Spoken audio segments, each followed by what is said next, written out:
Now we have kind of less and less troubled beings and troubled world, which influence and sometimes bully our planet, sometimes make bad influence, sometimes enchant our world, people or animal people, and even trees and rocks. And so I was very happy, I was happy. And I am grateful to God's grace and all the masters to make all that happen, that we have victory. And I'm thankful to all the gods and goddesses and all the deities, all the heavenly armies, and His Majesty, King of Karma, His Majesty, the King of Security, for example, etc. They were very helpful. So when I say I have a victory, it doesn't mean I alone did it, but we are all together as one entity. So I could say that because they're one with me, like one hand together. Yes.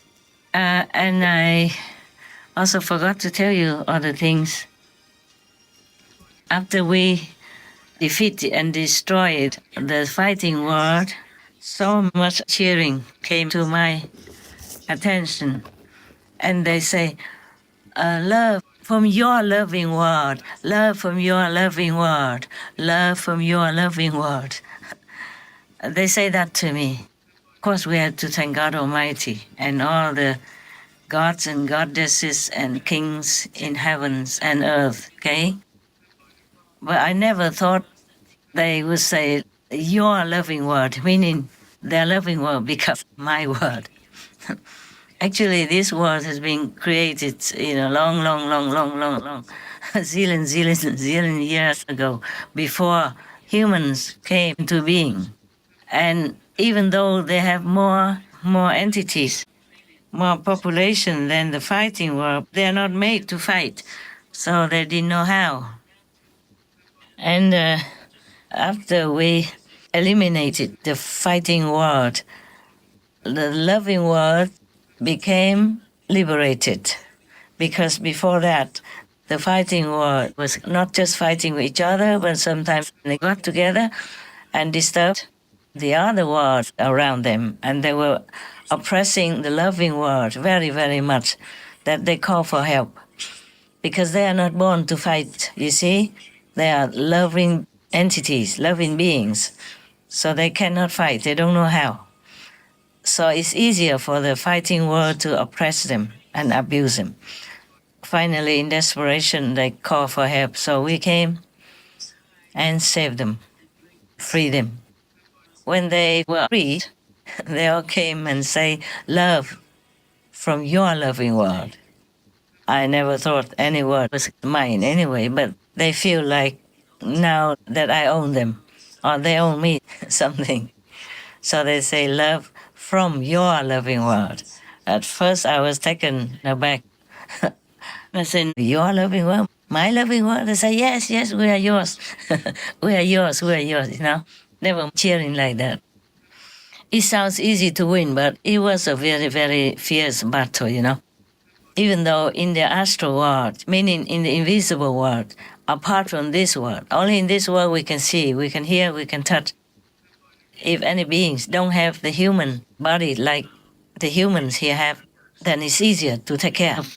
It's not always easy, of course, but nevertheless, I feel like it's much easier than taking care of this world. Did I tell you the number of the population in the loving world? Maybe not, huh? It's about 13,500 millions of beings there. They look like humans, but are not physical. Even though they outnumber the enemies who attack them, the fighting world was only 300,000, remember? Yeah. But then they can oppress the bigger number in the loving world, because the loving world, as I told you, they cannot fight. They are not programmed to fight. So if something attacks them, they have to call for help. Luckily, we are all very connected. We can hear them and we can help them.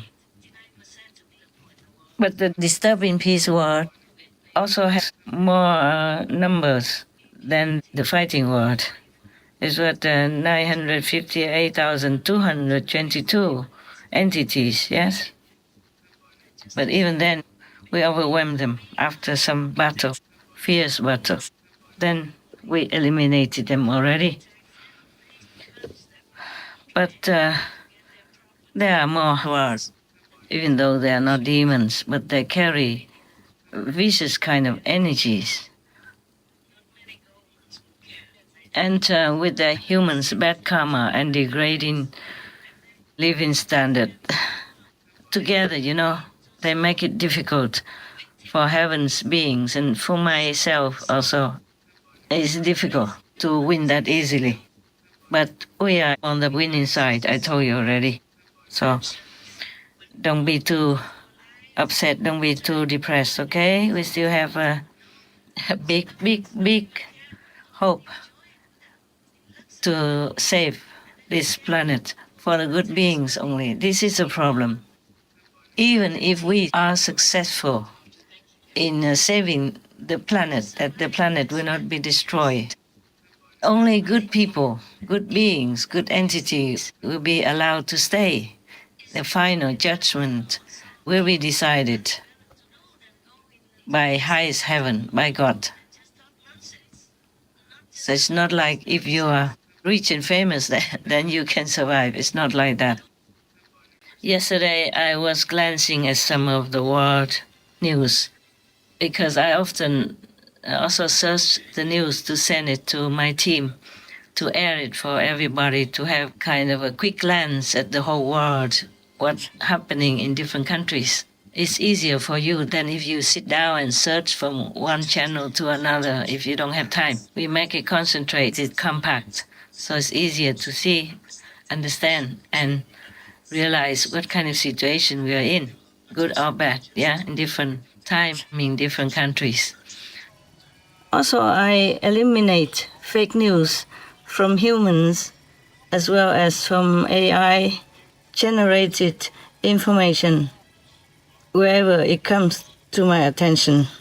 I was looking at some of it. I saw President Zelensky went to Washington to see President Trump, and they were talking about peace, but it seems like a war right there.